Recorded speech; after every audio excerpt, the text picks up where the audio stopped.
Hey folks, I got another one for you. So, over the winter, I went and put a 2-inch lift kit in my Polaris.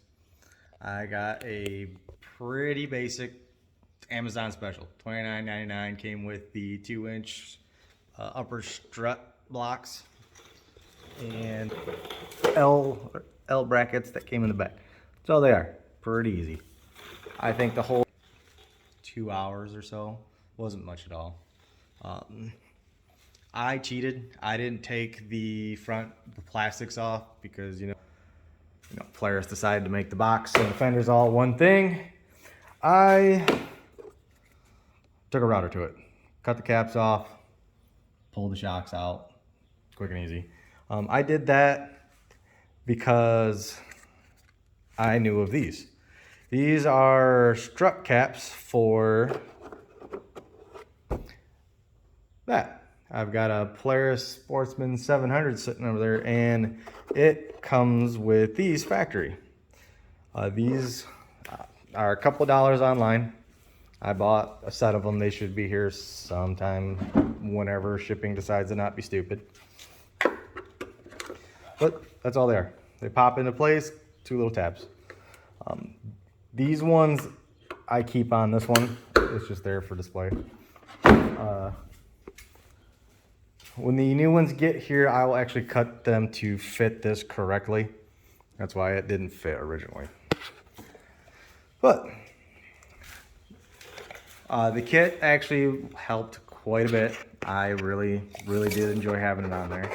Or I do, it's still on there. And it's been on there all winter and all the way up till now. It's been on quite a few rides. So I think I'm getting to the point where I'm not need to be concerned or worried. It did actually give me a true foot of underbelly ground clearance. Actually a little more than that. Because I know they say they've got 11.5 inches of clearance from factory, but that's Polaris's made up number because they measured off of the frame. And you have to look at these. The spot that they measure is on the hitch, but the belly dips down. So the front and rear diffs are higher than the actual center of the machine because that's where the angle is for the 4-wheel drive system to fit. And I think the true underbelly height like 9 3/4 inches. So putting that on there made a pretty big difference. And I also did change the tires, which I got to remember to put that in. I swapped out my 25s for 26s. So it went from 9 something to probably about 11.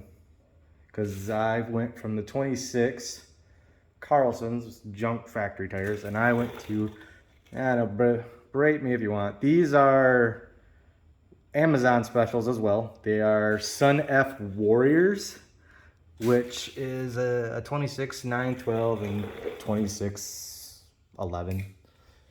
But if you look, these are legit copies of the Maxxis Zillas.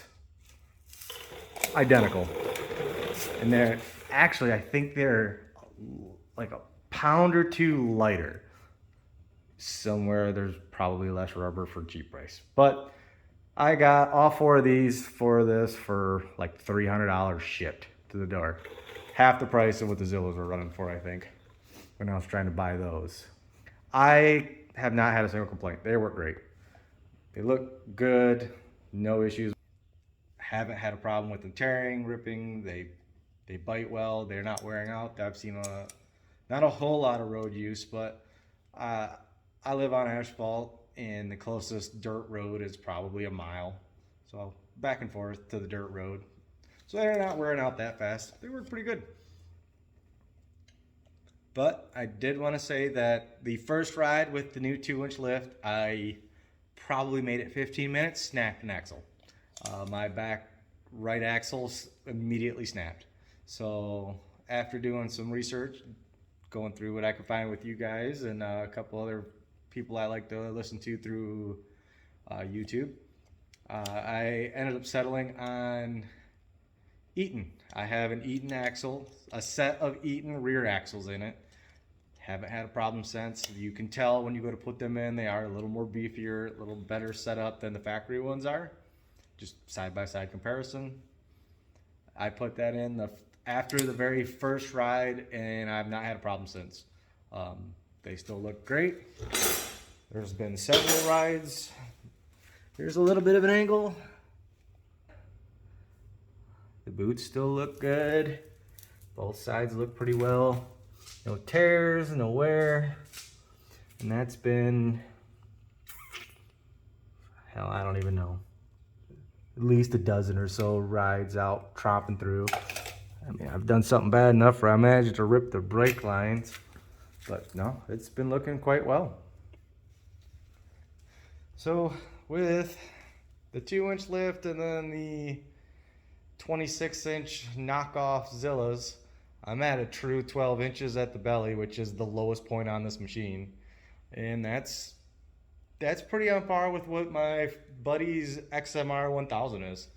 I think he's at like 13 clearance, which is his true clearance. I'm right there with him. So it's actually been really nice because I can actually go where he goes. Granted, I don't need to use as much power as him. And that's pretty much it. Hope you guys enjoy it. Got any questions? Send them in the comment.